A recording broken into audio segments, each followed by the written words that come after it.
This is Rome. Roman civilization began with the establishment of the city of Rome in 753 BC. Between the 1st and 2nd centuries AD, Roman territories extended from the British Isles to the Sahara Desert and Mesopotamia in the Iberian Peninsula. The Roman Empire was made up of people from various ethnic groups and was divided into provinces that had to pay taxes to Rome. How did the Roman Empire structure its economy? Is the Roman-style economics successful? Obviously, the Roman-style economics was a disaster, but that begged the question, how did Rome hit rock bottom? Watch this video until the end to find out. Agriculture was the pride of the Roman economy. The region was dominated primarily by small farmers. Still, some wealthy landowners employed many peasant farmers and slaves to work on their vast lands. The Mediterranean triad of grapes, wheat, and olives were the main crops. Some people who settled in the area were also interested in crafts. They built workshops all over the cities, complete with small shops where the artisans could sell their wares. Furthermore, the region was endowed with abundant natural resources such as gold, iron, silver, copper, lead, tin, and mercury, which drew a large number of mining operations to the area. On the Mediterranean coast, salt mines were like the day's business, as the Romans used salt to season and preserve food. Construction projects were probably the most prominent and most visible sector of growth in imperial Rome. Its ruins still encircle modern visitors to the city. The Emperor Augustus notably bragged about transforming Rome from a brick city to a marble city, and subsequent emperors followed suit. In Rome, public construction was truly an imperial affair, and the city benefited from publicly sponsored building programs that were not seen again until the 19th century or later. No expense was spared in terms of funds, manpower, or materials in providing the empire with its aqueducts, temples, bathhouses, palaces, fora, and monuments, many of which were among the largest or most magnificent of their kind. The Roman leaders then saw the need to grow.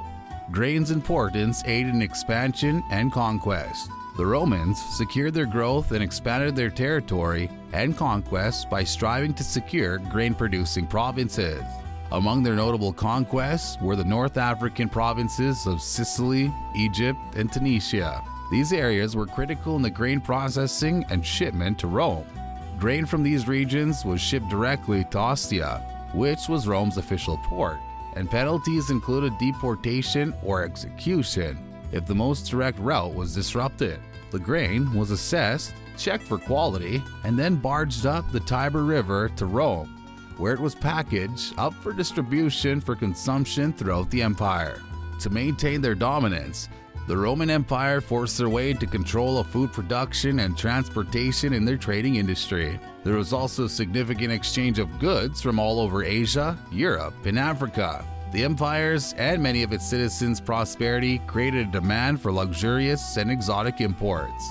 Silks from China and the Far East, ivory and wild animals from Africa, cotton and spices from India, vast quantities of mined metals from Britain and Spain, fossilized amber gems from Germany, and manpower and slaves from various regions across the world discovered that all roads led to Rome. As the empire grew in power, so did the riches of its citizens, who developed a greater desire to buy goods and items. The Roman Empire's markets provided a gathering place for goods and people to buy imported and domestic goods, luxurious items, and food. The opening of the three-level facility known as Trajan's Market in Rome earned it the moniker World's First Shopping Mall. In contrast to agriculture, the significance of industrialization was relatively minor. However, the empire's growth and influence should not be underestimated.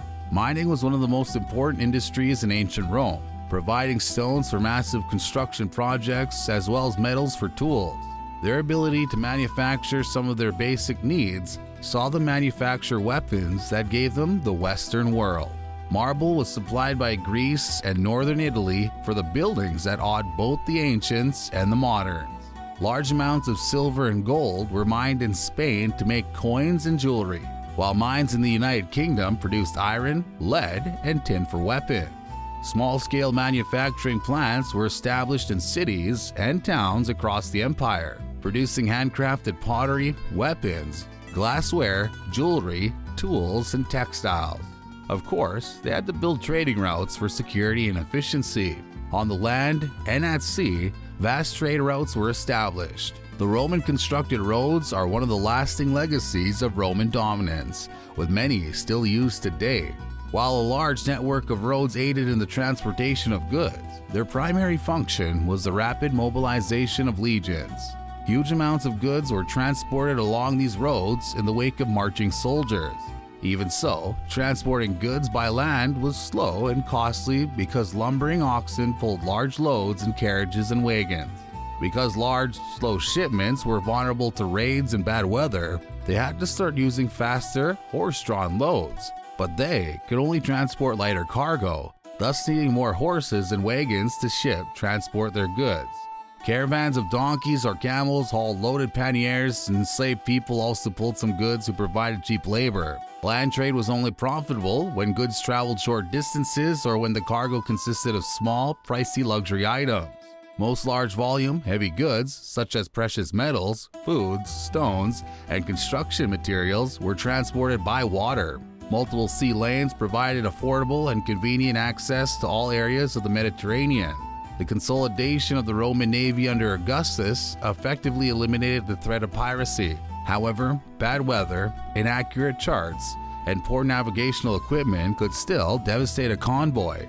Despite the risks surrounding their transportation network, there was no better alternative to transportation than a ship. The Romans could not manufacture everything they required and had to rely on Europe, Asia, and Africa for some items. But importation was not for everyone. Importers were among the empire's wealthiest citizens. The barter system of trading goods for goods was still in use in the medieval era, but the Romans also had one of the most advanced coinage systems in the world. In the imperial system, brass, bronze, copper, silver, and gold coins were minted and circulated according to strict weight, size, value, and metal composition rules. Roman coins became so popular and valuable that they could be found in regions like Asia and the walls of Europe. Roman coins were highly detailed and artisanal, and the emperors frequently used them as tools to disseminate different types of news and publicity to his people and to other parts of the world. In fact, numismatics, which means the study of ancient coins, was one of the most important sources of events, historical facts, and Roman living conditions. Before going any further, don't forget to like and subscribe to our channel, TechnoGlobal Innovations. Now, let's return to the video. How did Rome hit rock bottom? The Roman Empire enjoyed a luxurious and wealthy lifestyle for a while. In fact, their tax system was so effective and reasonable that many developed countries today still pick up some lessons from their history. Trade and commerce, like today, rely heavily on record-keeping and financial reporting for the flow of goods and money. In ancient Rome, things were no different. The Roman numbering system, known today as Roman numerals, was likely rooted in the one used by the Etruscans. They occupied much of northern Italy before creating a Roman Empire. Roman numerals served their purpose, but compared to our present numbering system, the Roman numerals can be cumbersome, time-consuming to write, and difficult to comprehend, especially for larger numbers. Because no surviving records allow professional economists to produce reliable estimates for ancient Roman national accounts, what we know is based on the results that are backed up by scientific findings. The evaluation of ancient Rome economics remains speculative. Estimates of the Roman economy's gross domestic product during the Principate. Historians estimated that imperial taxation constituted to about 5% of Rome's gross product. Individual tax rates typically ranged from 2 to 5%. The tax burden did not include local city taxes, known as Municipia in Latin-speaking parts of the Roman Empire, and Polius in Greek-speaking parts of the empire. The tax code was befuddling because of its sophisticated system of indirect and direct taxes, some paid with money, while others settled in kind. Taxes may be specific to a province or property types, such as farming or salt evaporation ponds, although they may be temporary. The need to retain the military justified tax collection, and taxpayers occasionally received refunds if the military captured a surplus of booty. Less monetized regions, particularly those with the ability to supply food or goods to army camps, were allowed to pay in-kind taxes. Individuals were the primary source of direct tax revenue, as they paid a poll tax and a tax on their land, which was interpreted as a tax on its yield or productive capacity. Those eligible for certain exemptions could file supplemental forms. For example, Egyptian farmers could enroll fields as fallow and tax-free based on Nile flood patterns. The census determined tax obligations, and each head of the household was expected to appear before the duly appointed official and count for every household member. He's also required to provide an accounting of every property he owned that was suitable for cultivation or habitation. The Pretoria, customs and tolls on exports and imports, including between provinces, were major sources of indirect tax revenue. The slave trade was subject to special taxes. Augustus initiated a 4% tax on the sale of slaves near the end of his reign, which was later shifted by Nero from the purchaser to the dealers, who reacted by raising their prices. An owner who freed a slave had to pay a freedom tax of 5% of the value of the slave. When Roman citizens with a particular net worth die, the property inherited by his successor, who's not a member of their immediate family, has an inheritance tax of 5% added on such property. The estate tax and a 1% sales tax on bids were used to fund the senior officers' pension fund.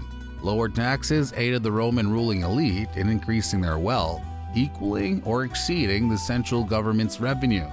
An emperor could sometimes replenish his public coffers by seizing the estates of the super rich. But in the later period, the wealthy's refusal to pay taxes became one of the leading factors that contributed to the empire's demise. Many people still wonder how Rome survived for so long given how its economy was run. Rome eventually fell victim to greed and bad economic policies, which resulted in a weakened military. You can't help but believe that Rome was blessed in its early stages, but what appeared to be a blessing turned out to be the source of their downfall. When the enemy's pressures mounted on their borders, Rome lacked the capacity to defeat its opponents from the past. No territorial conquests were available to provide new wealth for a dying economy, forcing Rome to succumb to barbarian invasions. An empire that was once filled with masters and riches became slaves to their bad economic style. Rome today is buried and remembered in history, but is currently faced with gathering the pieces of what's left of it. Will the Roman Empire grow to half of what it used to be? Only time can tell us. If you like this video about why Roman-style economics is insane, then make sure to watch any of the videos on our YouTube channel, TechnoGlobal Innovation. Alright, take care.